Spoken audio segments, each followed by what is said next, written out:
Okay, so this will probably be my only Ableton video. I just wanted to make a quick summary of some racks that might be useful. Bitwig does this natively, but in Ableton you have to use some weird workarounds. You've probably seen some of these already. I've not used this software in a bit, so bear with me. Yeah, so the first will just be a frequency splitter that basically takes the signal and splits it into 3 bands. I want macros, but I only really need 2, I think. Yeah. Then I need EQ3. And I'll just... I need 3 actually. This isn't ideal. Whatever. I'll just put map this to macro 1, map this to macro 3. Copy this, but here only have the mids. Copy this, but here only have the lows. So it's not perfect. It slightly changes the signal, but it's alright, I think. So what next?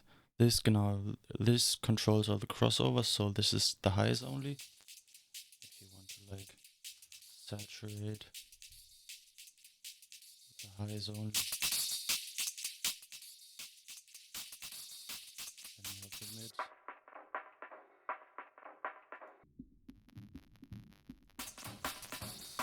As you can hear, it's quite different to the modulation.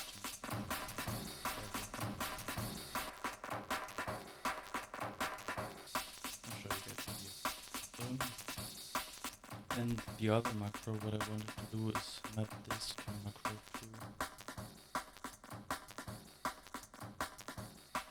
Just, so you control that too. And this controls the highs here. This controls the crossovers for all the ones. So yeah, you've probably seen this one. It's not very exciting. Then next one, dry wet. Audio effect track. Okay, so for this we need 2 chains. And 1 macro only. Dry wet. I'm gonna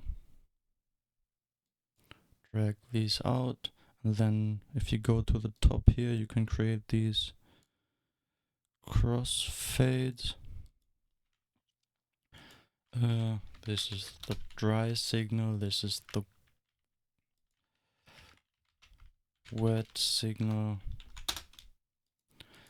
You map this to macro dry wet.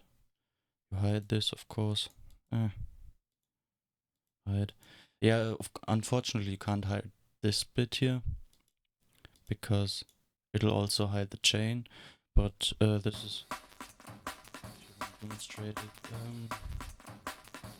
let's put something weird like a big chain of effects. I've got this thing. I'll just use this. As you can see, there's I hope it doesn't crash now, because this will happen with Ableton. As you can see, lots of stuff in here. It sounds pretty weird. Now there's no dry wet for the entire chain here. So this is a nice bass track to have. Just, save these as presets. I've got all these presets here: dry wet, ducking, loud quiet, mid-side, loud quiet. I've actually not looked at this in quite a while. Yeah, this one might as well. I've not written this down, but audio effect track. it can't hurt to have this also. And I think this should also split perfectly. So yeah, you need 2 chains or 1 chain first. Gate, and I'm gonna do this a bit simpler. You can of course macro all these things out. Oh no, might as well. Return check. This is just so that when you tweak it, it tweaks both gates and not just one. So it actually delivers a clean result. And then you have this, so this is loud, and then this is flip,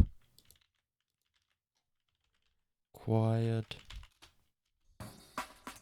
Again, we hear no difference, but for example, you can take the loud bits only. The rest is in here, and then you can, I don't know, EQ only the loud bits. This isn't quite like split EQ, but it sort of approaches it.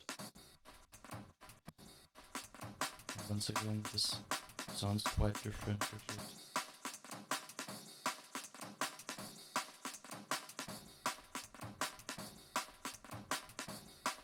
And of course, you can also just, you can high pass the quiet bits.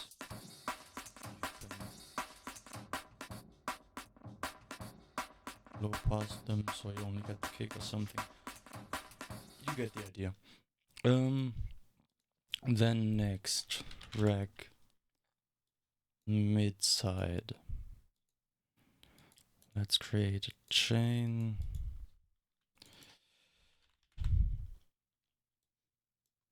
And I think I'll use a macro. You can right click this, go to mid side mode, have mids here, the side here, and I think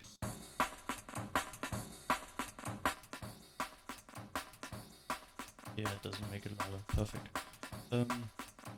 Yeah, then I won't use a macro. So yeah, as you can hear, sides only. You can, like, I don't know, reverb something. This is just for demonstration. I don't know. None of this is gonna sound good.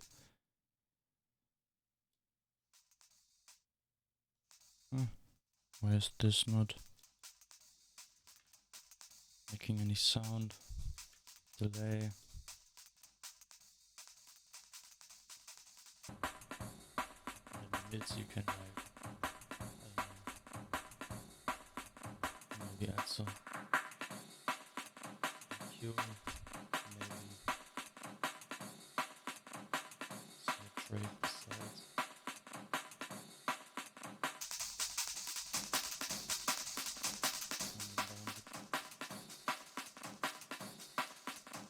So yeah, that's it really. The next one is one I didn't really use before switching to Bitwig, but it's easy enough to remake, so might as well do it. This is basically just right, left. I mean, yeah. Maybe something I started doing in Bitwig a bit is if I want to add stereo to something, I'll add a corpus. Well, Bitwig's equivalent of a corpus. On both. And then I'll slightly detune one order. Just,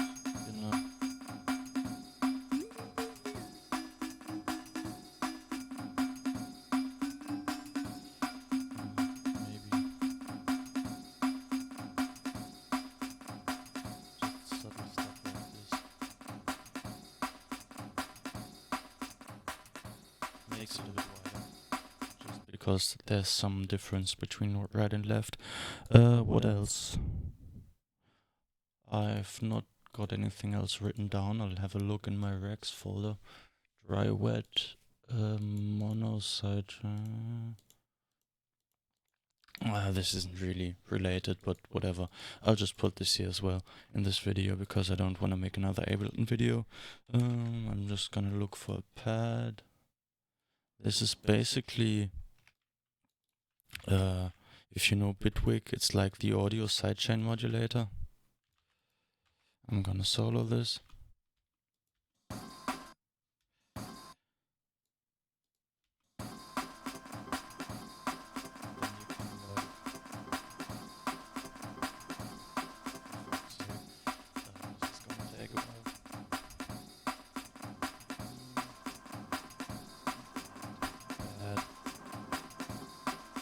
Got some hotkeys I sometimes accidentally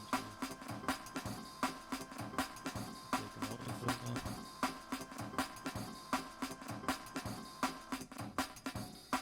Map this. Take the audio input from the snare side.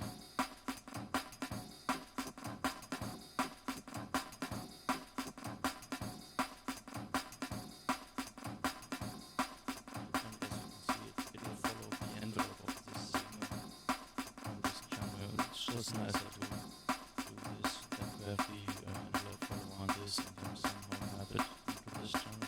So yeah, this is, I'll just quickly show you how to make it.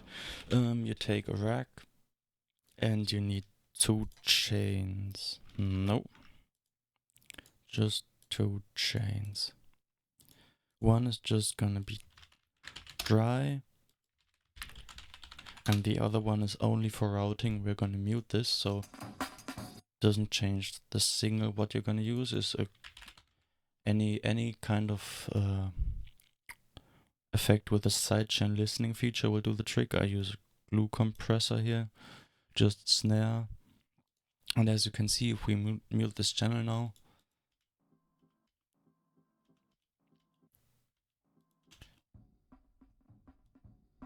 we can get this signal in here, so we can use this to put an envelope follower on here.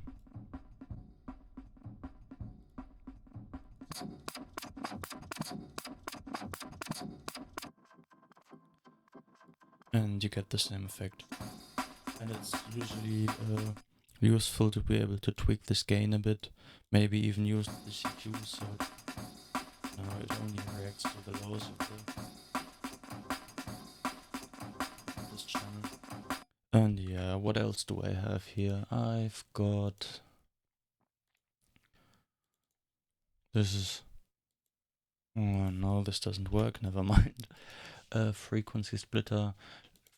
This I learned from Scope. It's basically the same as this other frequency splitter, but it uses Pro MB. So it's both are to the same frequency, 150 something. You can of course macro this. That would be a bit smarter. And then I just muted these bands. So if I want to process something in multiband, for example here the sub, but I don't want any phase shifting caused by the filter because Ableton, as far as I'm aware, doesn't have any linear phase filters. Maybe 12 does, but Live 11 certainly doesn't. So I can use this linear phase. There's some other linear phase EQs, of course. You can use like Melda, I think, has linear phase and some stuff. And there's a Waves one, I think, and some other stuff. I'm sure you'll find something.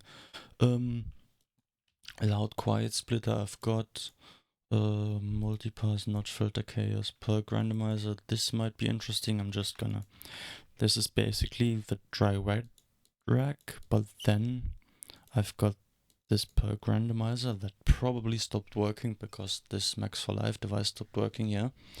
But it's got like a bunch of stuff in here that just changes a tiny bit over time. So it'll move the percussion around a bit. And then I have this, where would I put it? Let's just load a new one. Yeah. it'll just do all this stuff, so I can make a new ultimate version. So we're gonna use a dry wet. Which one is it? Is it this?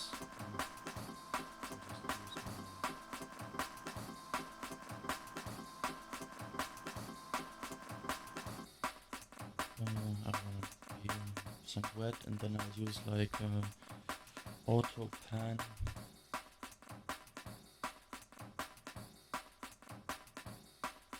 The wet, then just don't really want to do stereo. I just want some basic randomization. Then I'll use a kilohertz transient shaper because it's nice. Then I'll use a random.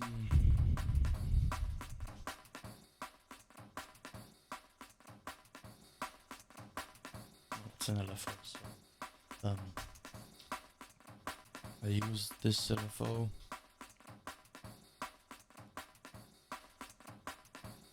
On random mode.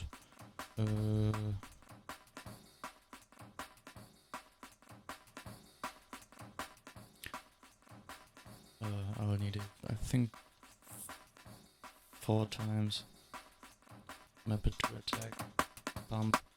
Just so you can see, this is like the envelope it applies to the signal. Sustain. And I'm just gonna smooth all these.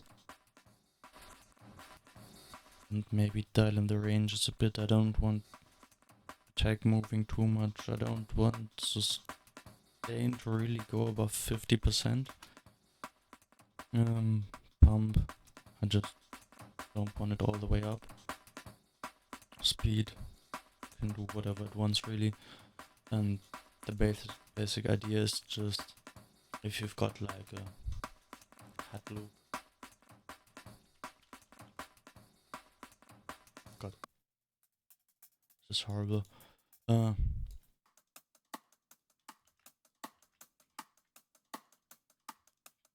As you can see here, or maybe here, it just changes every hit a tiny bit and sort of makes it sound a bit more alive, I suppose. And you can just use dry wet, because as far as I'm aware, the transient shaper doesn't shift the phase in any way. Maybe add like a utility, add some gain here, maybe not as much, and then you can sort of automate or choose how much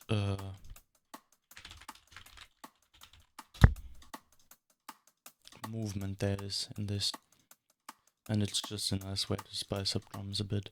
What else do I have? I have a transient compander. So this is also based on the kilohertz transient shaper.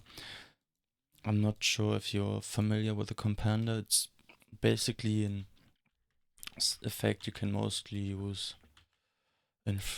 for saturation, because it moves the drive over time. Transient compander. So I have this transient shaper, and without anything, it's more or less the same, because what it does is it takes the attack up first, and then it takes it down again, and this moves the speed. So if you put a saturator in between, you can only saturate the transients,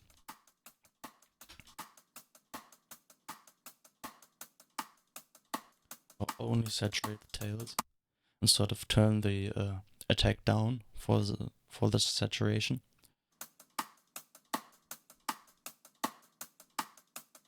Yeah, it's just a nice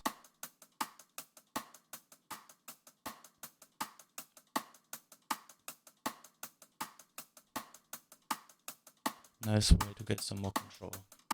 over a saturation. Of course, there's also emphasis, de-emphasis, EQ and stuff like that. Just watch the Dan Worrell video. I'm not gonna go into that here. And yeah, I think that's all I got. That's probably way too long already. So, yeah, see ya.